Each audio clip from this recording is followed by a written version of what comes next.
But the connection may be even closer. Gordon notes the striking fact that the old system of the millet, the old ethnic system, we can't go into that here, is preserved today only by the Greeks and the Hebrews, and that the Greeks and the Hebrews are the only people that survive from the ancient world. And the Greek and the Hebrew languages are the only languages that survive from that time. And they're actually very close. Greek and Hebrew civilizations, he concludes, are parallel structures built upon the same Eastern Mediterranean foundation. They are the only survivors of the ancient order. It was the records of Ugarit that provided the clues showing how Achaeans, Trojans, Philistines, the Philistines, remember, were Greeks, and Hebrews, from whom Palestine is named, during the second millennium belonged to the same international complex of people, unquote. What Gordon tries to show in his new book is not blood relationship, but common cultural and religious heritage. What the Hebrews found and took over when they came to Canaan was essentially the same Mesopotamian law that the Greeks got through Crete. The Greek epics of Homer, Hesiod, and the Heraclean cycle are prehistoric Babylonian Gilgamesh epic, very closely connected, which in turn has so much in common with Genesis. Old Testament sacrifice has close technical analogies with Homeric sacrifice. We're given many instances here. Minos has rightly been compared with Moses, who received the law on the mountain. The themes of the Pentateuch are shown on the shield of Achilles. Some people think Homer's depiction of kingship is the best. Gordon says Homer's depicting of kingship is the best possible information for understanding the early Hebrew kingship. The traditions about Greek prophets, especially Tiresias, are of prime interest for their biblical parallels. He was a real prophet. The world of Homer is the world of David and Samson. After all, the Philistines, Israel's closest neighbors in the beginning, were Greeks and never left the scene. They stayed there. It was with the help of Philistine mercenaries, as Pigott notes, that King David was able to establish himself on the throne of Judah. He didn't get the support, remember, from the tribes. His army was Philistine, David's. Heichelheim has shown that Ezra's Palestine had a surprisingly close tie with Periclean Athens. Dor, on the Palestinian coast, near the Haifa. This is the airport of Jerusalem, and right up there, in the time of Nehemiah, was an Attic city, was an Athenian colony up there, right in the midst of the Israelis. And that was the city of Dor. The Greek carpenters, Greek shipbuilders, sailors, and mercenaries built the great Phoenician and Egyptian fleets in the time of Lehi, and almost 1,000 years before, Mycenaeans were entrenched on Cyprus and had intensive trade relationships with Syria and Palestine. The recent excavation of Hazor, it's the biggest ancient city in Palestine, in Israel, is Hazor, and the Israelis, Yadin, have been excavating it. And what do they find? It's practically a Greek city from way back, from before the time that the Hebrews moved in there. It was Mycenaean. It was Minoan there, and it's just full of this stuff. Cypriot ware, Mycenaean ware of the late Bronze Age in the city of Hazor. The Jews moved in and lived on there with the Greeks. The Phoenicians, early Egyptians, Sumerians, Akkadian traditions, fused from the beginning. And from the beginning, David and Solomon went to the Phoenicians to be fitted culturally. But in the 8th century, it was the Greeks who took over the Phoenician cities. And these ties are enduring. Philo, the greatest Jewish philosopher, was a Phoenician from Byblos, while Zenon and Boethius, the two greatest Christian philosophers, were both Phoenicians. The New Testament, Gunkel notes, is actually a Greek book, and yet at the same time it's a peculiarly and intimately Jewish. How could it be both? The two traditions were really quite close. The study of the earliest Jewish archaeology has produced things which quite amaze one familiar with the accepted traditions of Judaism, we're quoting, since they show the early Jews completely Greek in their expressions. The old Jewish testament of Job doesn't hesitate to depict Job's 3 daughters as the equivalent of the Graces and give them Greek names. More striking is the appearance recently of a number of studies dealing with the common ancestry of the Jews and Spartans. This is an interesting thing. That they actually were, that the Jews were, it's perhaps not without significance that the Greeks of the Pindus Mountains, that is, all of central Greece, north-central Greece, all through the Middle Ages were not members of the Greek Orthodox Church, but observed the traditions and practices of the Jewish sectaries of the desert and called themselves Josephites. No wonder the Greeks thought that should be a wonderful field when it opens up. But they weren't Orthodox. They were Josephites all through the Middle Ages. After all, the closest neighbors of the Jews in modern times have always been the Arabs. Ever since Sir Robert Wood's studies in the 18th century, it's been fashionable to describe Abraham and other patriarchs as noble and rather primitive sheiks of the desert. They did move around a good deal in the desert, but what is desert now was largely cultivated and even forested land in those days. While their mobility brought these men into constant contact with all the civilization and sophistication of their time, it also preserved them from being absorbed by these. Actually, we don't find real Bedouin Arabs in the Old Testament at all. They're first mentioned in 853 and by Nehemiah. They're mentioned in the time of Nehemiah. What meets us in patriarchal times is, as Edward Meyer observed, rather the dwellers of the transitional areas between the desert and the town. The patriarchs he describes as being half nomadic. See, we're just warming up. This is just section 1, so don't be discouraged. We'll get to our subject. We turn to section 2 here. Well, this goes on. A primitive people, about the Amorites and so forth and how they're related. Anyway, the Arabs were not the original. They've been there all the time, and they have much in common, but there's always been a very fundamental difference between them. On the other hand, Hebrew relationships with Persia are quite close, and we go into this here somewhat, especially your Gnostic connections. There's hardly an element in the old Persian religion. See, the Persians seem to have had an inside track on the gospel. They have all sorts of things, which doesn't turn up in other ancient religions whose records are older, but this is the point. It doesn't originate with the Persians, they just assimilate this stuff. There is hardly also a thing which doesn't meet us again in the apocryphal literature of the Jews and Christians, in a form indicating more or less close association with Iran. The demonology, the doctrine of angels, the resurrection, the asceticism, the war between light and darkness, the incarnate word, the pre-existence and return to the heavenly home, the heavenly glory with God the King of Kings, baptism, the pessimistic view of this life, the miracles, the martyrs, the prophecies, the apocalyptic visions, the secrets, the signs, the mysteries. Each of these elements is at home in the Iranian religion. They had all that stuff, see? But you find it older among their neighbors. We don't know where they got it from or how long they had it. The prehistoric Persian year rite was equated by Gressman to the Christian Easter. The influence of Zoroaster is found to impregnate the philosophy of the Greeks and Neoplatonism and the Christian. Massive Iranian influence has been discovered in the Dead Sea Scrolls, and hence in all the closely related writings of the Pseudo-Clementines. Molin notes how the movement represented by Qumran community branches out to embrace Judaism, the swarming Baptist sects of the time, the Ebionites, Islam, and finally conventional Christianity. So it goes down the line. And here, tracing it, it's being traced clear back to Elam now. And the Mandeans, they're another group. Well, the best thing to do, I suppose, would be just to talk about these things, these Mandeans. And there's a straight line. Well, here's a quotation from somebody who ought to know. George Widengren. In fact, he is the best authority on this today. He concludes there is a straight line that leads from the old royal rites of Mesopotamia, going back to seals 5,000, 6,000 years old, right down to Mandean baptism. He says the baptism of the Mandeans who baptize in the name of the Father, Son, and Holy Ghost in the running water.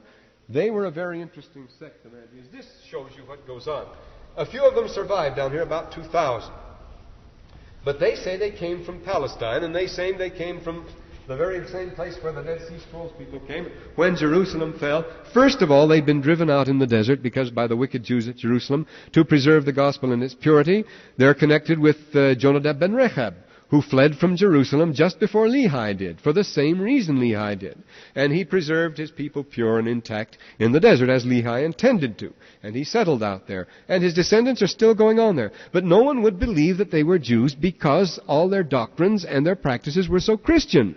But now we know they're genuine old Jewish practices. And this is the sort of Judaism that Lehi took out of Jerusalem with him, the kind you find in the Book of Mormon. Not the kind you find in the Old Testament, which has been very carefully edited and expurgated by the rabbis later on. They took all these elements out. Now we're finding this out today because of these older documents being discovered. And another interesting thing, of course, is the way Islam is coming into the picture. Well, it's hard for us to believe today that not many years ago the Bible was regarded by higher critics and fundamentalists alike as a singularly isolated book. The Mormon scriptures presented what purported to be a type of early Judaism, which resembled not only Christianity, but betrayed elements of other ancient religious traditions as well. There's so much Iranian, so much Persian stuff in the Book of Mormon, for example, and depicted singular universality of outlook and mixture of cultures and blood in Judah of 600 BC. Remember, only half the names of the Book of Mormon are Hebrew names. The other half are Egyptian, with a scattering, a couple of Greek names and a few Hittite names, and a lot of Arabic names, good Arabic names, all this mixture. Nobody knew anything about that then. They thought the Bible was one book. Now this is the picture we get. All this shocked and scandalized intelligent Christians of the 19th and early 20th centuries.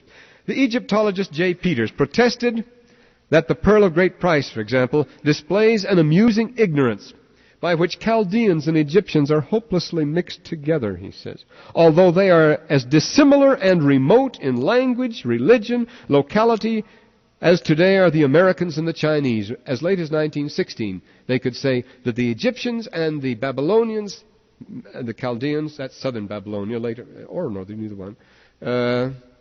It's used by De Morgan for all of prehistoric Mesopotamia. He always calls it Chaldea. But they could actually say that. The pearl of great price is crazy because it has Egyptians and Chaldeans together. I mean, you have the same cults, the same religions. The priests of Ur have their ideas presented in Egyptian cryptograms explained by Abraham. Now, this is crazy. Imagine, as late as 1916, they had no more connection, culture, language, background than the modern Americans and the Chinese. And now, today, it wasn't long before Moray came along, and he actually argued, and so did Albright, that Naram-Sin was actually Menes, that the king of the first dynasty in Egypt was actually a great king of Mesopotamia, the same king. And that Egypt was often, we know now, definitely, it's not disputed at all, that the first two dynasties, the so-called finite period, Egypt was under Chaldean rule. But nobody knew that as late as 1960. See how everything's fusing together now. Everything's running into everything else. As late as the 1920s, so eminent a scholar as T.E. Peat could insist that the accumulating points of resemblance between the literatures of Babylonia, Egypt, Greece, and Palestine was a pure coincidence. They had nothing whatever to do with each other. There was no contact whatever between those civilizations. Well, how silly, when today we can walk from one to the other without any trouble, and you can fly over them. And well, of course, it's embarrassing because they're so close together. They're stepping on each other's toes today. I mean, militarily, it's a very dangerous situation. Today, however, we're being told, there's a quotation from Albright. He says, "The Bible strikes root into every ancient Near Eastern culture. It cannot be historically understood until we see it in its relationships to its source in true perspective. The Hurrian, Hittite, Sumerian, Ugaritic, Akkadian must all be taken into consideration, while on the one hand we now see the Old Testament, instead of a uniform surface, a variegated world of widely differing literary documents and authors. See, the Old Testament itself has broken up, and yet it's become unified as never before. This is a strange thing. It's a double play. The process is both centrifugal and centripetal. The Bible reaches out to all these cultures and draws them together in a single complex here. While a short time ago, for along with increasing awareness of its own variety and complexity, which a short time ago ended up in almost complete fragmentation of the Bible in the hands of the higher critics, comes the growing awareness of the essential unity and wonderful consistency of the Scriptures. It's now realized that Israel was no more isolated in her language than she was in her religion and culture, that Hebrew is heir to a large common stock of Semitic words and borrows freely from other languages. That's a quotation. The net result is not to undermine the unity and originality of Hebrew, but rather to explain it.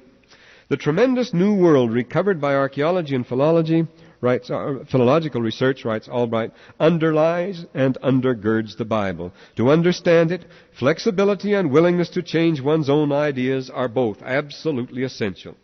One of the things most powerfully brought home by post-war archaeology is, quote, the essential uniformity of the earliest civilizations. Just as one of the first results of prehistoric studies was awareness of strong impression of the essential uniformity of prehistoric cultures throughout the world.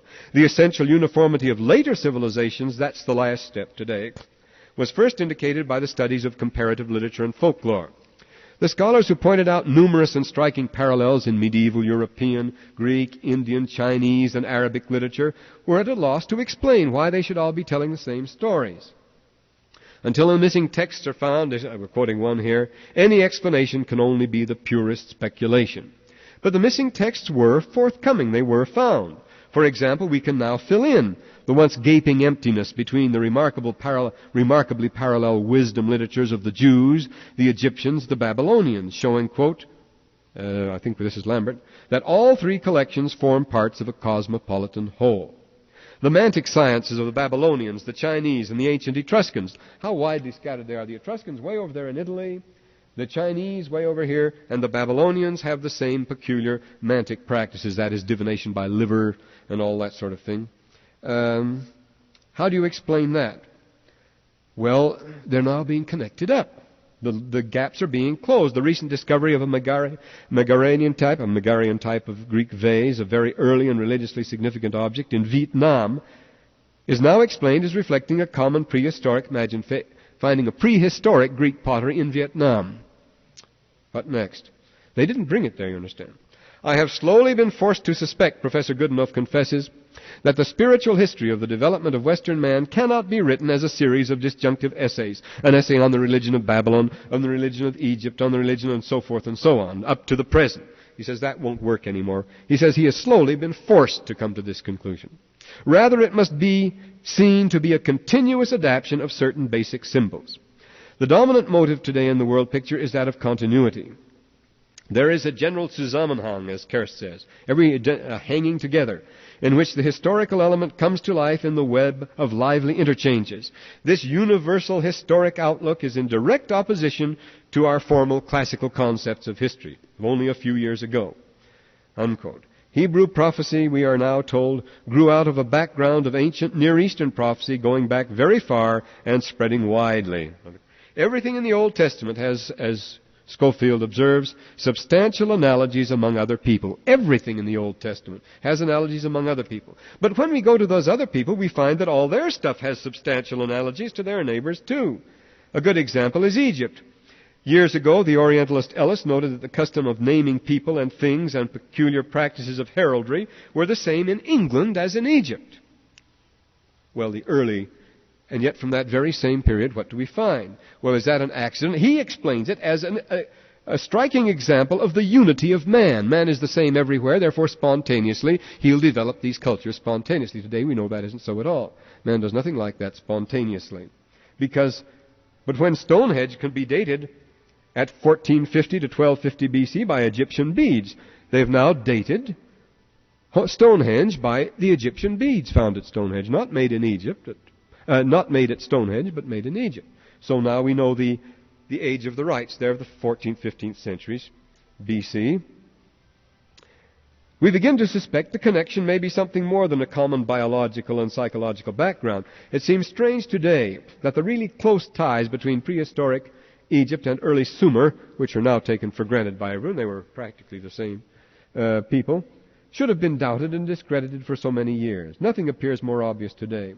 One is reminded of the long controversy that raged, and we have it here in the library, that raged among the philologists in the pages of Antiquity, that's the name of the journal, as to whether English and German were related languages. Now, anyone here would think that's absurd. Of course they're related. The word man, house, anything you're going to talk about, they're practically the same thing. Oh, no. No, sir, they wouldn't accept that. The scholars said that's too easy, that's too obvious. As to whether English and German were related language, with typically conservative British scholars stoutly denying any but the purely fortuitous resemblance between the two languages. That is purely accidental. Just as today they can still deny the connection between Greek and Minoan script B. Today the prehistoric story of the contest between Horus and Set in Egypt is recognized in the rites of the Sumerians, the Hittites, the pre-Hellenic Greeks by Monte, the greatest archaeologist in that field, who actually hyphenates Sumero-Hittites. He says the Sumerians, these people, he likes to hyphenate Sumero-Hittites here. So this makes our relatives, the Hittites, connected with the first people to use writing, the oldest, along with Egypt, the oldest civilization in the world. Nobody knows where they came from. We might mention here that for years conservative scholars denied that there ever were any Sumerians, or that there was a distinctive Sumerian language. It took years to prove to them that was so. In fact, it would seem that conservative scholarship is equally enthusiastic in denying relationships between ancient peoples and denying their individuality. First, they deny that there are distinctive Sumerians, Hittites, or pre-Hellenic Greeks. They've done that all in our generation. And then they deny that they were closely tied to any other people. The longest and most stubborn denial was the connection between Babylonia and Egypt, which, as we've seen, scandalized critics of the Pearl of Great Price as late as 1916. But Egypt was not only aware of the existence of Babylonian, Phoenician, and Minoan civilizations in the beginning, but her merchants and priests were quite at home in those lands. The early Sumerian epics, written in the Aramaean cuneiform, not in Egyptian, were first found in a great library in Upper Egypt, in pure Akkadian, northern Mesopotamian dialect, in another library in Central Asia Minor also, along with a Hittite translation.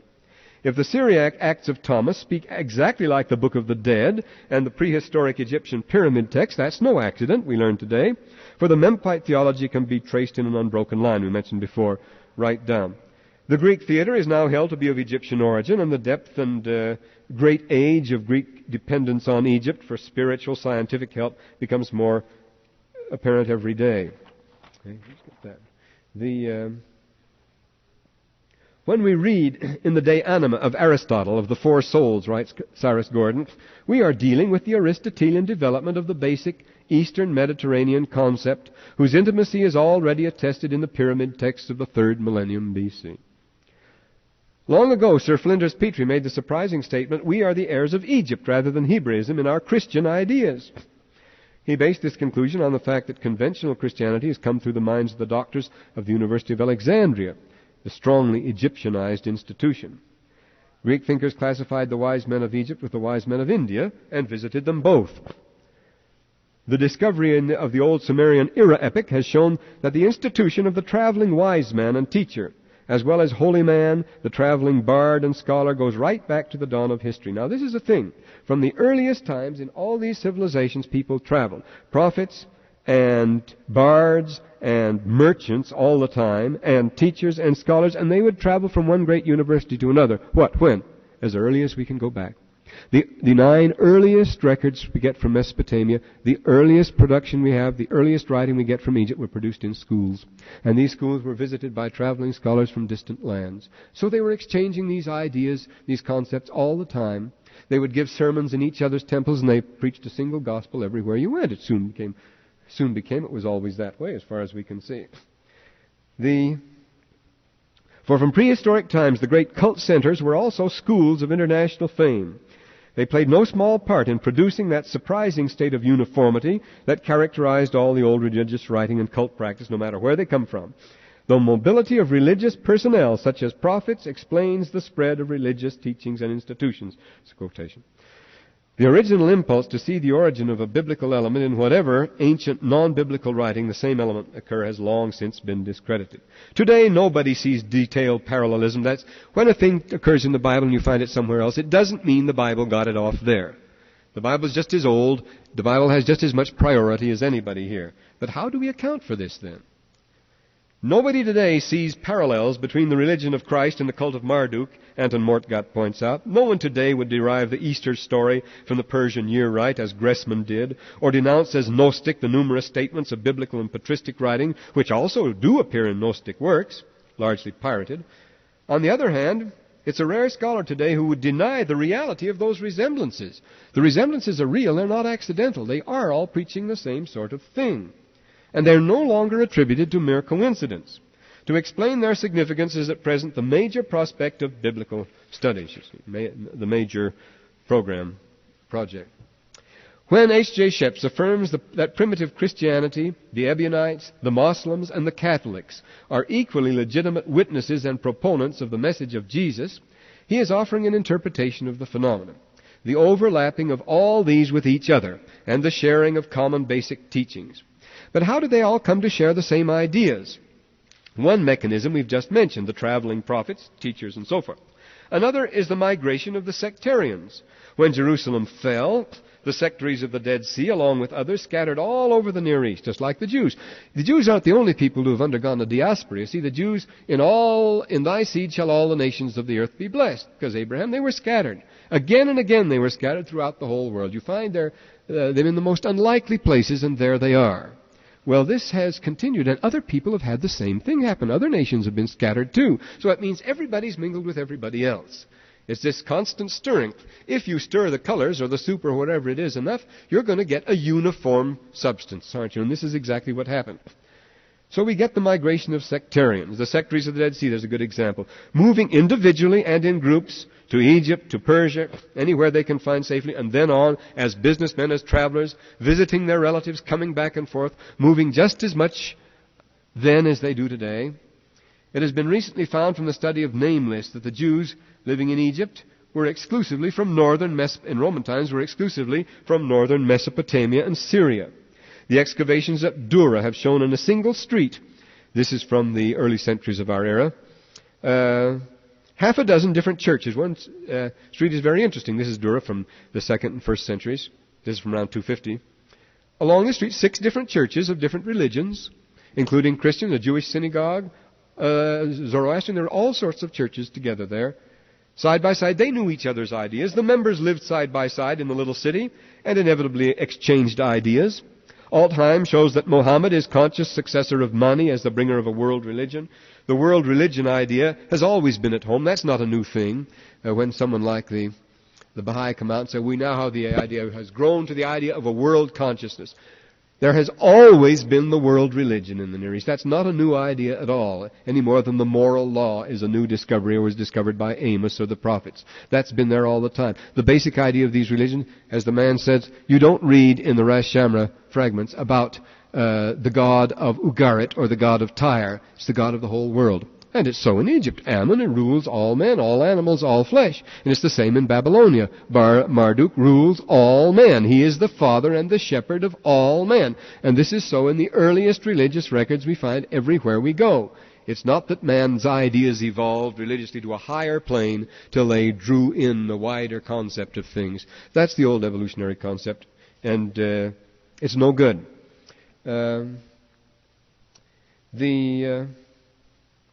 There remains, blending with those ideas, Zarathustra, universalism is no late invention or astounding insight. It runs through the Egyptian and Babylonian texts from the beginning, as Gordon noted. It's characteristic of the early Canaanitic literature as well. From the beginning, Zeus is the father of gods and men and not just of the Greeks. What then remains unique to the Jews and Christians? What is theirs then if everything belongs to everybody? Their nearness to the source. They're nearer to the source than anybody else. That is what they always insist on in arguing with their neighbors, and surprisingly enough, the neighbors had no answer. Every people puts its own stamp on the common heritage, and where the gospel is concerned, the stamp is just as important as the heritage. The Jews and the early Christians were loud in their insistence that the rest of the world was in outer darkness by its own will and choice, that it had the traditions and it knew about them, and it had the opportunity to accept them, but had rejected them. So it's not surprising we find them there. Having deliberately chosen to follow the ways of darkness that would exclude them from a knowledge of the light. That the light had been brought to them all, and all but thrust upon them time and again. Not only brought to them, but thrust on them, the light was. Not only to receive their emphatic rejection. The strange thing is that the testimony of Israel's neighbors actually bear this out.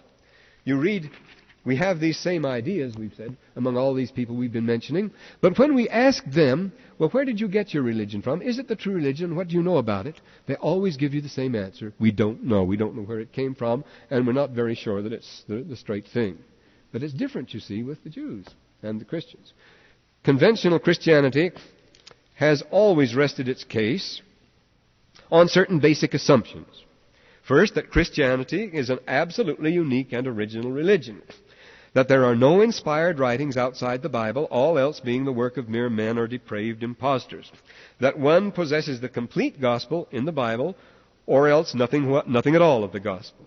That since all that is not Christian is pagan, and all that is pagan is abominable, any further information that is to be obtained, another point, is to be got only through official interpretation of given material and not by revelation or by new discoveries, either one. This is basic to Christianity. Of course, against this concept, the Latter-day Saints place the constantly reiterated statement of the Book of Mormon that God speaks to more than one people, nay, that He speaks to all people as well as they are able to hear Him, that there are prophets we dream not of, that the Lord Himself has visited nations completely beyond our ken.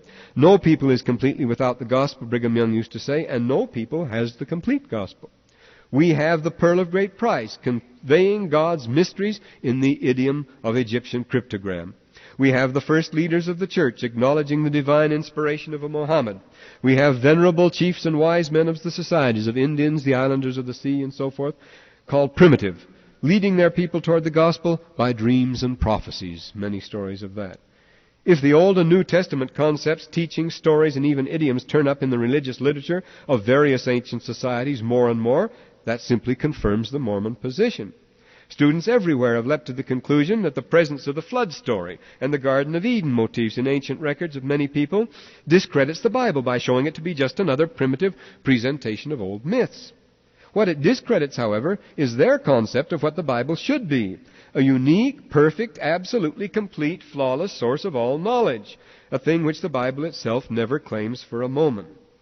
There is more than one possible explanation of the common elements of religion of Israel and her neighbors, extending even to distant places.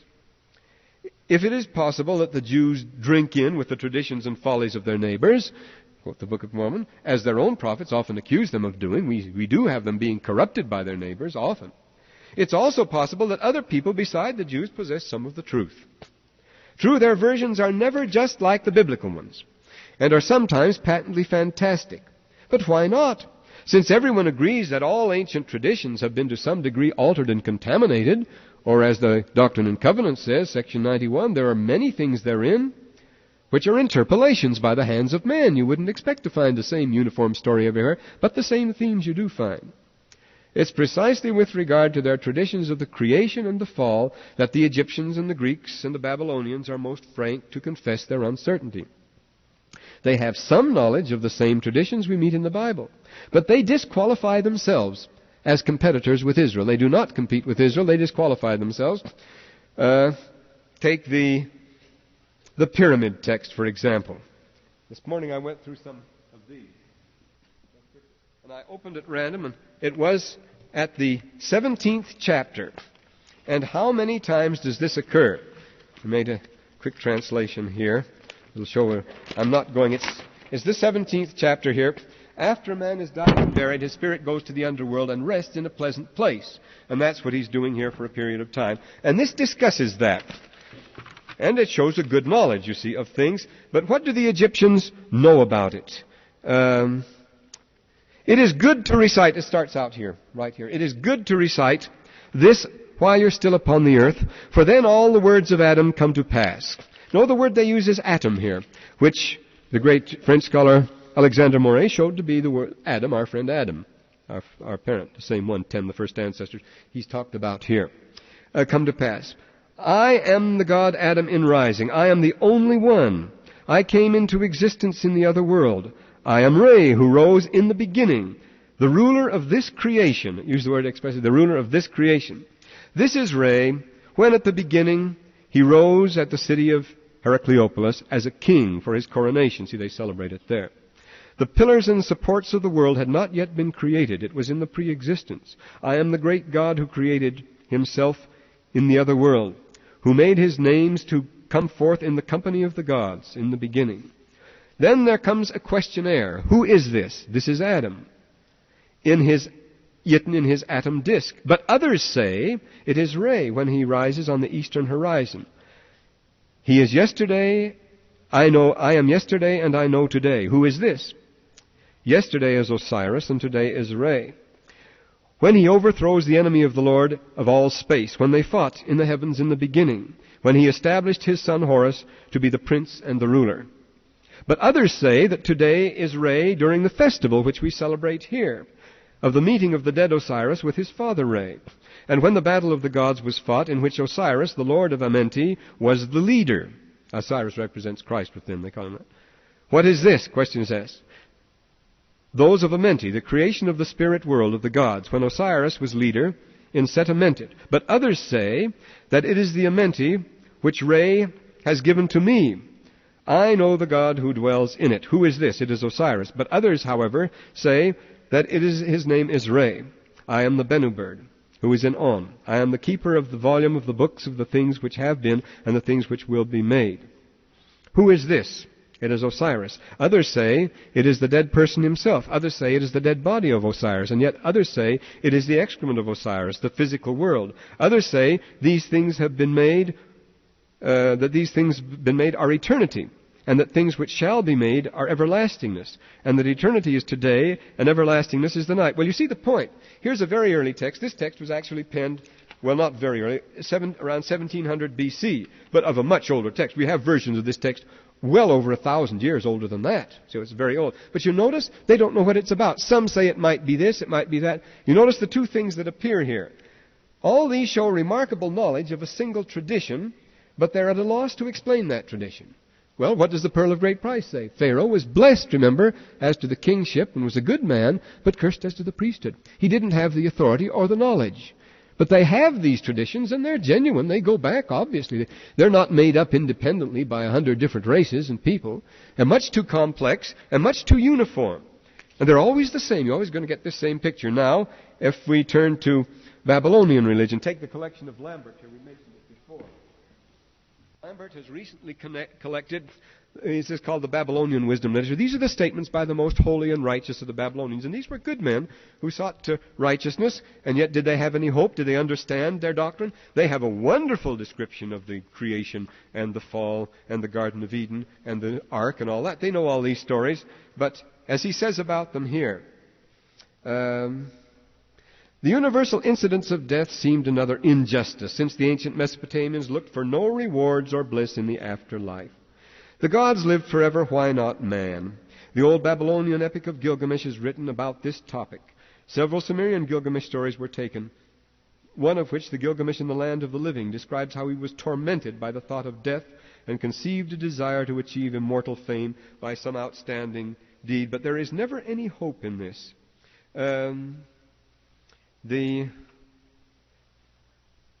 Here is what he's told when he goes to find out about the resurrection and about life hereafter. The answer, Gilgamesh, where are you rushing? The life which you seek you will not find. For when the gods created mankind, they assigned death to men. They kept life in their keeping. As for you yourself, Gilgamesh, fill your belly day and night. Be happy every day at pleasure. See, nothing to live for. Day and night, dance and rejoice. Put on clean clothes, wash your head and bathe in water. Gaze on the little one who holds your hand. Let your spouse be happy in your bosom. This philosophy has not one word about religion, writes Lambert. They don't understand. See, they have these traditions. They know these, but they don't know the gospel. They don't see where the reality of it comes in. He says, yes, not one word about religion. And it's a moderate hedonism. Mankind, now here is an illustration. Mankind is deaf and knows nothing. What knowledge has anyone at all? He knows not whether he's done any good, a good or an evil deed. Where is the wise man who has not transgressed and committed an abomination? Where is he who has checked himself and not backslided? Who is there who has checked himself and has not done an abomination? People do not know what's to be done. A God reveals what is fair and what is foul. He who has his God, his sins are warded off. He who has no God, his iniquities are many. Then he goes, this is the writer of the Ludlul, the most famous Babylonian theological hymn. He goes beyond the view that a man can only learn right and wrong by divine revelation and asserts that man can never distinguish good and bad because the gods are so remote. All this they have lost connection with. You see. And revelation is out. That's the only way we should know, but he says no. It's all too far away. And this theme runs through all of these. The writer of the Ludlul, he says, advances this theory without enthusiasm and turns away in despair. No solution seemed adequate. And this is so with every single Babylonian writing. They had a wealth of information, but they were completely and wholly pessimists. They had nothing to look forward to at all. Then we come to, let's say, take the most pious of all Greek writers. I think I brought Pindar along. Pindar is the most holy of all the Greek writers. And he starts out saying here in his first ode, the beginning of his first ode. Now he says some marvelous things here. He has these traditions, but he doesn't know where they come from. Listen to what he says in his introduction here. The world is full of marvelous things, he says, a thumb and a pulla. And men start talking about those things and change traditions to the strangest ways. And he says as soon as men start using mortal discussion and talking about the true gospel, he uses the word ton aletheia logon, the true logos. When men start talking about the true logos, he says, before you know it, they have decked it out and so changed it with their own mistakes, with their own corruptions, with their own pseudosipoikilois, with the devious and various devices and inventions, that exapatonti mythoi, that they end up as deceptive myths. You notice these things aren't myths. A myth is something somebody invents to explain something that's happened. It could be ritual, it's mostly ritual, or a historical event. You invent a myth. But these themes are never invented. Nobody invents them. We've never discovered anyone inventing them. They borrow them from other people. You don't borrow myths, you invent myths, see? Well, these are not myths. But he says men start working on these themes and they change them around till they make them myths, he says, deceptive myths. And then he says an interesting thing. The gift of poetry and speech, he says, has such a peculiar and charming effect that he says it actually possesses the power to make true things seem false. Plato used the same expression, things, and false things seem true. And this is often the case, he says. How do we know which of these traditions he's going to talk about is true and which isn't? He doesn't know. He just doesn't know. They've been so larded over and changed by human tradition, so many interpolations by the hands of men, along with many things therein which are true and mostly translated correctly. 91st section says there are these interpolations, and so he doesn't know. And this is exactly why Plato says we cannot allow Homer to be taught in our school. Not because Homer isn't inspired. Homer is inspired, but he's not consistent. He says we can't tell when he's inspired and when he isn't. We have nothing to go by. We have no revelation today. We don't know. So Plato's best advice was leave it alone. We can't use it because we don't know. Well, this is the difference between these people and Israel. They do have the same legends. They do tell the same stories, you see. But Israel stays right on the track, and these other people are not only off the track, but they admit it. They admit that these are divine, that this is the old tradition. They don't know how to evaluate it. They don't know what to make of it. And another good example would be, what's his name referred us to, would be Ovid. Now, Ovid's Metamorphosis, you'd swear, here's the Latin poet, the Latin pagan poet, you see, writing for the emperor. And you'd swear he got the whole thing right out of the Bible, right straight out of the Bible. But he doesn't. He talks about earth being organized and so on. But when he talks about the authority of what he's saying here, well, this is right like your Garden of Eden and then the fall of man. But when he talks about his authority, I should have marked that. These things. Oh, yes, it starts out.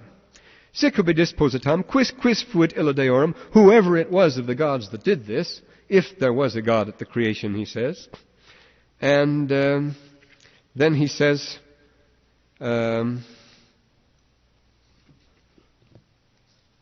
he's talking about Noah after the flood now, repopulating the earth, receiving the covenant again. And here's an interesting thing. Do you know who it was that was sent to give the covenant and the sign to Noah? According to him, it was called Deucalion, was Iris. Well, what is Iris? That's the rainbow.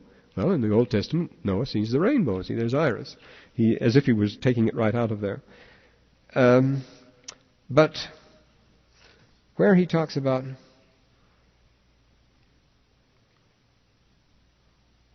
they am receiving the covenant here.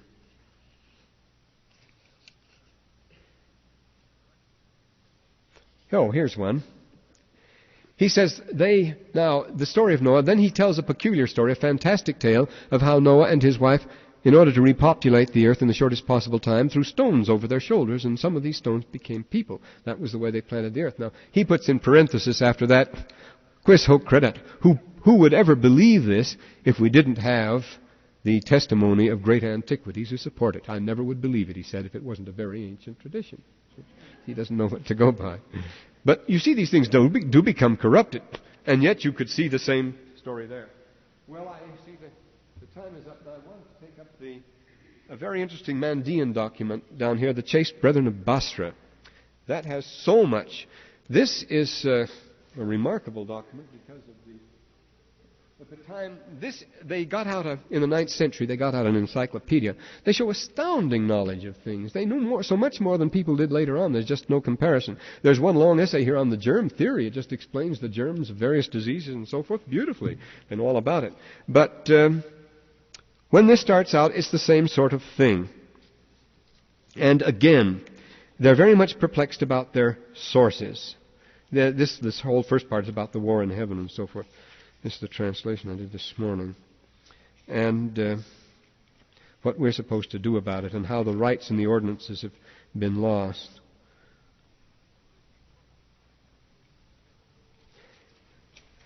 Well, are there any questions? Since the time's up, we might as well break it up. We're supposed to start in the middle to have a rest, but you all would have gone home and gone to bed then very sensibly, so we just kept talking.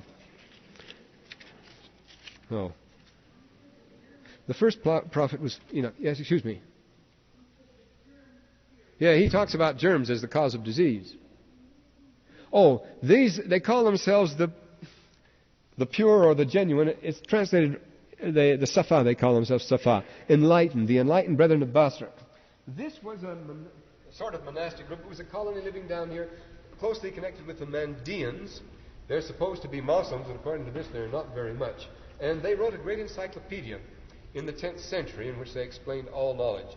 And they have some marvelous things. And in this book, which happens to be on animal life, they have a wonderful discourse on how little invisible animals, so small they can't be seen, but of various types and with lots of legs and so forth, are responsible for certain ills and diseases that attack the human system. In other words, the germs. But the introduction here, of course, is this Mandean writing. Yeah, here all this is about the germ theory here. But you see now what's happening? Everybody, we're all one big happy family. But that doesn't mean that the gospel isn't the gospel and that you can just find it anywhere. This means you can go out and join any church or join any particular group. But it means that all people should be eligible for the gospel. They're coming closer and closer together all the time. And this was taken as evidence, you see, that the gospel was a fraud, because we find these same things among other ancient people actually substantiates it from our point of view. This is exactly what the big thing that shocked people when Joseph Smith came along. All this new stuff, he broke it wide open. He broke all the old... broke down all the old fences of the Bible. Here was another holy book came out, written by people beyond the sea nobody had ever heard of. In fact, we've never located the Nephites or Lamanites to this day. It was a small community. They're lost somewhere, And then talking about the Lord coming to other people, and then coming out with Egyptian writings of Abraham and about Joseph and so forth and Moses. And all this was very shocking to people. The whole concept of the Bible, that wasn't complete, that didn't have everything in it. And then here we have going out, and one of his first projects was to go out and preach to the Indians, other people, some of the islands of the sea. Yes, brother.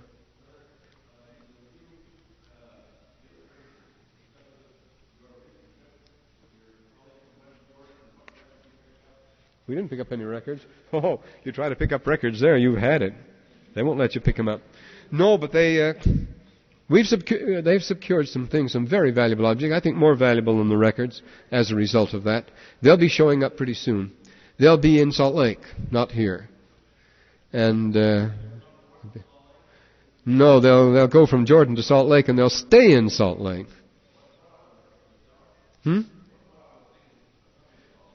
They're not records? I haven't seen them. I didn't get to see them, so I don't know what they are. But they're interesting. They're more valuable than the records, actually, because there are fragments of records around. 4 universities in this country have portions of them. I mean, a little scrap of them. The photographs are more valuable than that as far as that goes. But the stuff that goes with them, the jars in which they came, we're getting some of those. Well, everybody knew they were there. Everybody knew they were there. Whether they're important to the church, I don't know. But even if they're not, they're so darn cheap. We got a marvelous deal, so we don't need to worry about that. Sure, they don't. Need to worry about that. No, nobody else could have got them, I assure you. Nobody else could have got them. They wouldn't have sold them to anybody else. They were sold only on condition that they should end up in the museum up on Temple Square. Because some Jordanese had been very much impressed by that museum, that place up there, and they wanted them there. It's sort of a mecca up here. See, they realized we had a holy center too, and they knew of no other such place in the Western world. And they think that would be a marvelous place to have some of their stuff on display. But they're acquiring it, and it'd be good. It'd be good stuff. Yeah. How are the Jewish scholars and rabbis reacting to what's disclosed by this? Well, they're doing most of the disclosing. They're doing most of the disclosing. But they've been very strongly immunized, I know. They've been taking shots for years. Most people have. So this stuff won't affect. It gradually sinks in, though. It gradually soaks in. No, they're more hospitable all the time, reluctantly and steadily, but they're approachable. I mean, as far as that goes. No, these things are leading to certain conclusions. The people most alarmed by this have been the Catholics, of course, because they place so much stock by what they call the originality of Christianity. This is the original religion. There can't have been anybody preaching like Christ before Christ. It began with the shepherds singing in the field before that. And that's when their church began and so forth. And they could have no rites and ordinances like a sacrament or baptism before the time of Christ. That's unheard of. The Book of Mormon's full of it, see? Very shocking sort of thing. And now it's because of these Dead Sea Scrolls that lowered the bars and they've come in with a rush. Now, I might as well admit they're there, because there they are. And the Jews admit it now.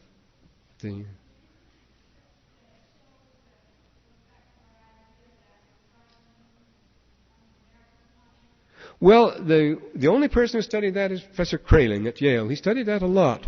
And he noticed the phenomenon that in all the old records, including in the Bible, when Noah lands after the flood, he doesn't know where he is. He is lost. He's in a completely strange land. So if he had ended up in Mesopotamia where he began, he wouldn't have been lost with the same landmarks around, the same distant mountains and so forth.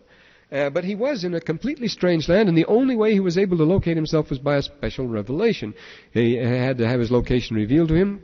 There he found himself again. Of course, in this Deucalion story, he finds himself on Parnassus, the one we just read, the one that Ovid is writing about. He finds himself on another mountain, a big high mountain in Greece. Various mountains. These ancient people have different mountains, But they all tell that he floated a long ways and was very far from home, so he couldn't have just been lifted up and then put gently back on the table again after the flood. So this led Kraling to look for the original source in Africa. It must have been very distant, he said, in Central Africa, and then he gave that up. And then he looks far to the east, because they say Eden was at the east. You see, it was all back at the east. So he's suggesting at the last count, I think something in the East Indies or back there. But the idea now is that the Garden of Eden was not in Mesopotamia. It was far, far to the east somewhere, see? Maybe even off the continent. Could have been. But things were so changed by the violent storms and so forth. Yes, brother.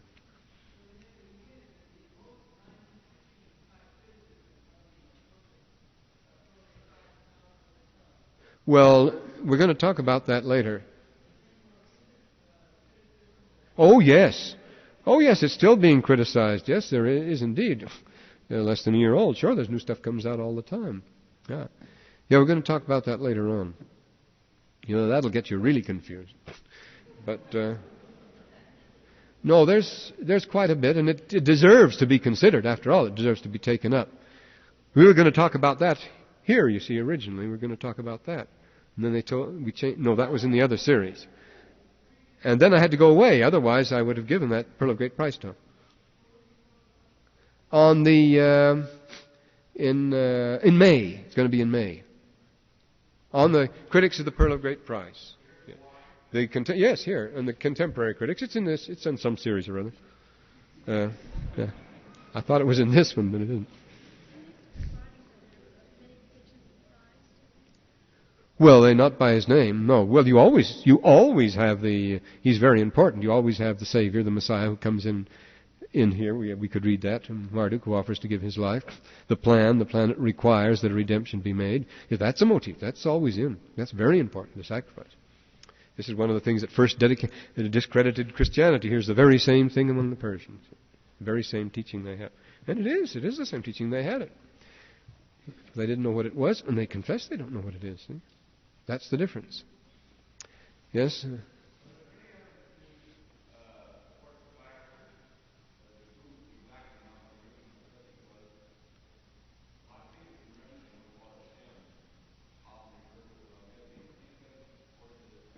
About Melchizedek? Well, of course, with the new studies, the reopening of the whole study of apocryphal writing, the whole Melchizedek question is thrown wide open now, and Melchizedek is becoming a figure of prime importance in connection, especially in connection with the priesthood, too, because he's the father of the line of Zadok. See, his name, Melchizedek, is the righteous king, or the king of righteousness, or the righteous rule, or something like that. So the same element, Zadok, and he was the father of the Zadokites, according to some traditions, whom David put in charge. The Zadokites in the Dead Sea Scrolls are always specified as the priests. There must be priests. A Zadokite must be a priest. The priests who have kept the covenant, who have remained true to the covenant, they are Zadokites. And there was a lot of fighting about that. Of Melchizedek? Coming in. Oh, well, there's very good writing on Melchizedek and Abraham as far as that goes. But you mean how he got the priesthood through the line of the fathers? No. Oh, well, that's the big problem. That's the big question. The best explanation, of course, is that he was a king of Salem, that he was a priest king of Salem. See, we don't know who was occupying Salem in those days. The first king we run into is this fellow in the Amarna tablets. He's the king of Jerusalem, writing desperate letters to Egypt to rush to his help. And then these sons of Laban let the Hebrews into the town, and that's the last we hear of him. We see everything collapsing.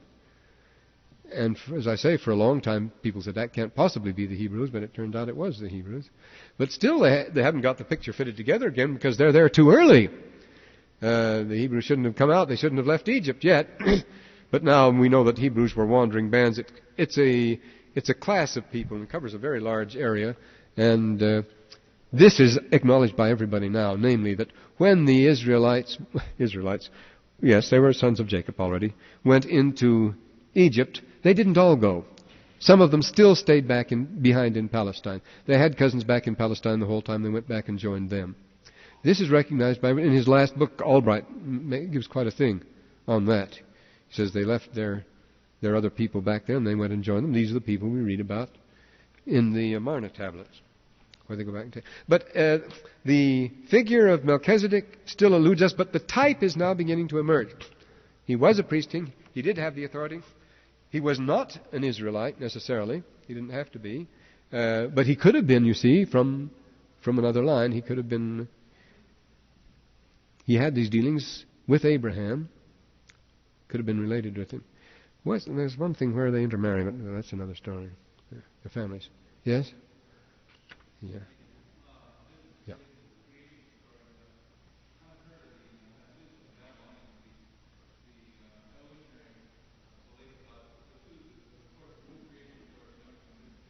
Yes, you have that too.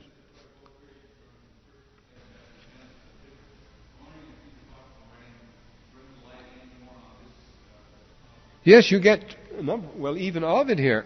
Ovid says, "I'll give you another version." Well, I don't want to. I see the time is up now, and you're all very tired. But he says, "I can give you another version if that won't." If that isn't adequate. He talks about man in the pre-existence. He says either, where is that? Oh, here it is. But man was the most sacred animal of all, superior to all others in mind and intellect and power to dominate. And he was chosen. And then he says, either he was, according to one theory of divine descent, recently come down to earth and let down as the last of the creation to occupy the earth, or else and retained in himself the first of the divine seed, and then he says being directly descended from Japheth. It's interesting that all these writings can trace it back as far as Japheth and no further. He traces it back not to Adam, he says it's Japheth. Japheth was the first man. Iapetus, he calls him here. And the same thing, the Greek writers all say that the first ancestor of the human race after the flood was Japheth. They don't mention, Deucalion, but Japheth is their ancestor. He's the one from whom all true people descend.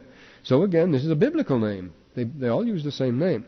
And he says there's that theory, or else there's this other theory, that man simply rose out of the primordial ooze and slime. And then he goes through the various degrees. First as fishes, then as serpents, then as creeping things, then as birds. See, and this is an ancient idea. This is not the result of modern scientific speculation. This has been handed down from ages, this idea of an alternate theory of evolution he gives us. From the primordial ooze, he says, heated by the sun, where the shallow water was, teeming with smelly stuff and so forth, out of that came this life. Well, this is what they've been telling us. And then he gives us the stages. But it came first, he says, as little animals, wiggly things, fish, then the others.